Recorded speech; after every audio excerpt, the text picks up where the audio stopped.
জি হুজুর, আমি মাঠে যে ঘটনা ঘটছে, সন্ত্রাস শিকার করছি, এদের সামনে আজকে থেকে আর নাই। এখন থেকে বাকি জিন্দিগি আল্লাহ তালা যতটুকু রাখছে ওলামা একরামের ভিতরে বসা করবো ইনশাল্লাহ। তাদের সাথে আল্লাহ তালা মেহনত করবো ইনশাল্লাহ। ঠিক আছে, আল্লাহ তাআলা তওবা করেন। জি জি যেমন এই মন্দ কাজে সরাসরি না থাকেও যদি কেউ সমর্থন করে সে কিন্তু সমান গুণাগার।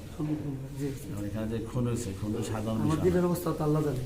জি একটা খুন তো মারাত্মক ব্যাপার। জি জি চারজন মানুষ খুন হয়ে গেছে এখানে। জি জি কাজে এটা যারা সমর্থন করবেন কিয়ামতের দিন কিন্তু আমল নামায় তাদের আমি ঘৃণিত এটার জন্য। খুনের সবাই গুণা কিন্তু আইব। জি জি আমি জুমার দিন বলছি যারা এরা সমর্থন করবে, আপনি অনিচ্ছাকৃত আপনি আমল নামায় দেখবেন যে গুণা আছে খুনের। জি আপনি খুন করেন না কিন্তু খুনের খুনের সমর্থন সাপোর্ট দিছি। কাজে যারা তওবা না করবে তারা প্রস্তুত থাকেন আখিরাতের বিচারের জন্য। এই দুনিয়াতে এভাবে চলে যাবে। হুজুর, আপনি আমার জন্য দোয়া করবেন ইনশাআল্লাহ।